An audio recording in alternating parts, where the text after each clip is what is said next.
వారు కొండల్లో గుట్టల్లో ఆవాసం ఉంటారు. జనజీవన స్రవంతికి దూరంగా ఉంటారు. ప్రపంచంతో ఆధునికతతో వాళ్ళకి సంబంధం ఉండదు. వాళ్ళ జీవన విధానం వారిదే. కొన్ని విధానాలు వారి దగ్గర నుంచే మనం నేర్చుకోవాలి. స్వయంగా నేనైతే కొన్ని ట్రైబల్ ఏరియాస్కి వెళ్ళి మరీ చూశాను వాళ్ళ జీవన విధానాలు. ఇటువంటి ట్రైబ్స్ భారతదేశంలో దాదాపు 705 మంది షెడ్యూల్డ్ ట్రైబ్స్గా గుర్తింపబడ్డారు. దానిలో 75 రకాలు పీవీటీజీస్గా, పర్టికులర్లీ వల్నరబుల్ ట్రైబల్స్ గ్రూప్గా ప్రత్యేకంగా గుర్తింపబడ్డారు. అసలు షెడ్యూల్డ్ ట్రైబ్స్గా ఇండికేషన్స్ ఏంటి? వాళ్ళు షెడ్యూల్డ్ ట్రైబ్ అన్న బేసిక్ ఇండికేషన్ ఏంటి అంటే వాళ్ళకు ఒక డిస్టింక్టివ్ కల్చర్ ఉంటుంది, విభిన్నమైన సంస్కృతి, జాగ్రఫికల్గా ఐసోలేషన్గా ఉంటారు. అంటే వాళ్ళు జనజీవన స్రవంతిలో కలవకుండా భౌగోళికంగా కొంత మెయిన్ స్ట్రీమ్కి దూరంగా ఉంటారు. తర్వాత they have shyness of contact to the community at large. Major కమ్యూనిటీస్తో వాళ్ళు కలవరు, కొంచెం షైనెస్ ఉంటుంది. అండ్ బ్యాక్వర్డ్నెస్ అనమాట. వాళ్ళ యొక్క అంటే కొంత చూస్తే చాలా బ్యాక్వర్డ్గా అనిపిస్తారు. ఇది యాక్చువల్గా ఒక ట్రైబ్కి చిహ్నం అన్నమాట. అయితే భారతదేశంలో definition of a schedule tribe అనేది సరిగ్గా లేదు. షెడ్యూల్ ట్రైబ్ గురించి ఆర్టికల్ 342లో ఉంది. 342 ప్రకారం ప్రెసిడెంట్ ఏ స్టేట్లోనైనా, యూనియన్ టెరిటరీలో అయినా ఆ స్టేట్ గవర్నర్తో కన్సల్ట్ చేసిన తర్వాత ఒక పర్టికులర్ ట్రైబల్ గ్రూప్ని షెడ్యూల్ ట్రైబ్గా గుర్తిస్తారు. దానికి ఒక ప్రాసెస్ కూడా ఉంది. అసలు ఒక ట్రైబల్ గ్రూప్ షెడ్యూల్ ట్రైబ్గా గుర్తించే process of inclusion into the schedule tribal group దానికి ఈ ప్రాసెస్ అనేది ముందుగా ఒక స్టేట్ గవర్నమెంట్ పర్టికులర్ గ్రూప్ని గుర్తించి వాళ్ళకి సంబంధించి రికమెండేషన్, వీళ్ళు ట్రైబ్స్ ఉంటే వీళ్ళకి షెడ్యూల్ స్టేటస్ బాగుంటుందని చెప్పి ట్రైబల్ అఫైర్స్ మినిస్ట్రీకి పంపిస్తుంది అనమాట. ట్రైబల్ అఫైర్స్ మినిస్ట్రీ దాన్ని రివ్యూ చేసి రిజిస్ట్రార్ జనరల్ ఆఫ్ ఇండియాకి అప్రూవల్ పంపించింది. దాని తర్వాత నేషనల్ కమిషన్ ఫర్ ఎస్టీ కూడా ఈ ఫైల్ వెళ్తుంది. దెన్ క్యాబినెట్ అప్రూవల్ అయిన తర్వాత గవర్నర్ని కన్సల్ట్ చేస్తూ ప్రెసిడెంట్ సైన్ చేస్తారనమాట. అట్లా షెడ్యూల్డ్ ట్రైబ్స్గా గుర్తించబడతారు.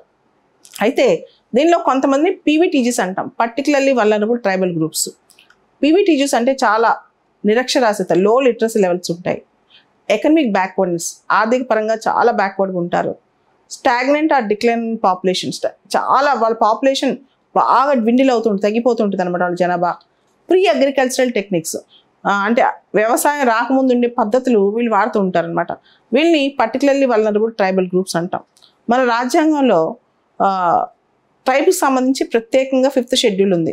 5th షెడ్యూల్లో ఒక పారాగ్రాఫ్లో ట్రైబ్స్ అడ్వైజరీ కౌన్సిల్ అని కూడా ఉంటుంది అన్నమాట. అది కూడా చాలా ఇంపార్టెంట్, మనం చూసుకోవాలి. దాంతోపాటు 6th షెడ్యూల్ అస్సాం, మేఘాలయ, త్రిపుర, మిజోరాం గురించి చెప్తుంది. అదేవిధంగా భారతదేశంలో సివిల్ రైట్స్ యాక్ట్ 1955 ఉంది, SC/ST అట్రాసిటీస్ యాక్ట్ 1989 ఉంది. తర్వాత మనకు తెలుసు మనకి PESA act, panchayat extension of scheduled areas act అని ఉంది. తర్వాత షెడ్యూల్ ఏరియాస్ మన దేశంలో దాదాపు 10 రాష్ట్రాల్లో షెడ్యూల్ ఏరియాస్ని డిక్లేర్ చేశారు. అంటే ఏ ప్రాంతాల్లో అయితే ట్రైబల్ పాపులేషన్ ఎక్కువ ఉందో దాన్ని షెడ్యూల్ ఏరియాగా గుర్తించవచ్చు అనమాట. రాష్ట్రం మొత్తం గుర్తించరు, ఆ ప్రాంతాన్ని గుర్తిస్తారు. మన దేశం మొత్తంలో 10 చోట్ల షెడ్యూల్ ఏరియాస్ ఉన్నాయన్నమాట. ఈ ట్రైబ్స్ సంబంధించి గవర్నమెంట్ చాలా స్కీమ్స్ అండ్ ప్రోగ్రామ్స్ కూడా చేస్తాయి. చట్టాలు రీసెంట్గా 2006లో ఒక చట్టం వచ్చింది, schedule tribes and other traditional forest dwellers act 2006. తర్వాత మంచి స్కీమ్ ఒకటి, ప్రధానమంత్రి Van Dhan Yojana, tribal skill entrepreneurship promote చేయడం కోసం వందన్ యోజన. తర్వాత ట్రైఫెడ్ ఉంది, tribal cooperative marketing development federation of India. తర్వాత ట్రైబల్స్ యొక్క భవిష్యత్తు కోసం మంచి మంచి కమిటీస్ కూడా వేశారు రివ్యూ చేయడం కోసం. జాజా committee 2013, Bhuria commission 2002 to 2004, Lokur committee 1965, ఇలా చాలా వేశారనమాట.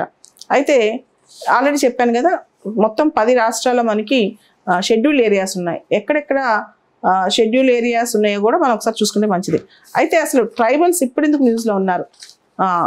నిన్న గవర్నమెంట్ 4 ట్రైబ్స్ని షెడ్యూల్ ట్రైబ్స్గా గుర్తించింది.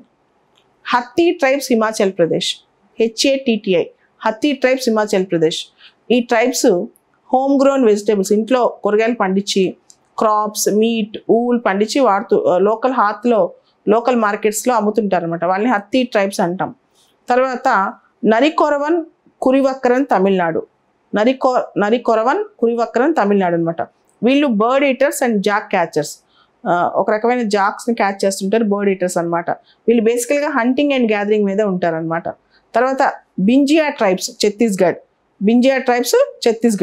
ఈ బింజియా ట్రైబ్స్ నాన్ వెజిటేరియన్స్ అండ్ వాళ్ళు అగ్రికల్చర్ ఎక్కువ చేస్తుంటారు అనమాట. వాళ్ళు బీఫ్ని పోర్క్ని తినరు. తర్వాత గోండ్ కమ్యూనిటీ ఉత్తరప్రదేశ్లో గోల్డ్ కమ్యూనిటీ.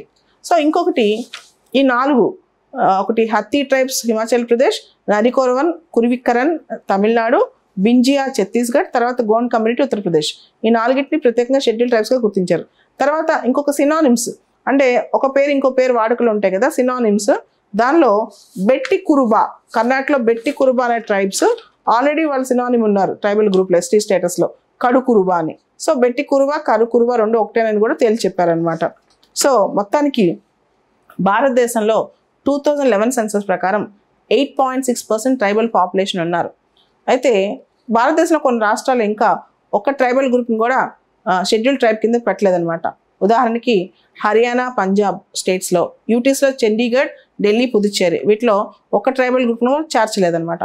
సో అసలు ట్రైబ్స్ గురించి ఎక్కడ ఫస్ట్లో డిస్కషన్ వచ్చిందంటే ఇండిపెండెన్స్ రాకముందు 1931 సెన్సస్లో బ్యాక్వర్డ్ ట్రైబ్స్ అనే దానికి ఒక డెఫినేషన్ ఇచ్చారు. Those who are living in excluded and partially excluded areas. చాలా ఎక్స్క్లూడెడ్ ఏరియాస్లో లేదా పార్షియల్లీ ఎక్స్క్లూడెడ్ ఏరియాస్లో ఉండేవాళ్ళు ట్రైబ్స్ అన్నారు. అదేవిధంగా గవర్నమెంట్ ఆఫ్ ఇండియాకి 1935 కూడా ట్రైబ్స్ గురించి మాట్లాడింది అనమాట. సో ఇవన్నీ ట్రైబ్స్ గురించి. ఓవరాల్గా ట్రైబ్స్ గురించి కాన్స్టిట్యూషన్ ఆర్టికల్స్ కానీ, ట్రైబ్స్ గురించి రాజ్యాంగంలో వచ్చే ఇంపార్టెంట్ అంశాలు, న్యూస్ పేపర్లో వచ్చే ఆర్టికల్స్ కానీ రెగ్యులర్గా చూసుకుంటే మంచిది. ముఖ్యంగా పీవీటీజీస్ గురించి కూడా స్పెషల్ స్టడీ చేసి ట్రైబల్ కల్చర్ గురించి కూడా తెలుసుకుంటే యూపీఎస్సీ కొంత మనకి హెల్ప్ అవుతుంది అనమాట.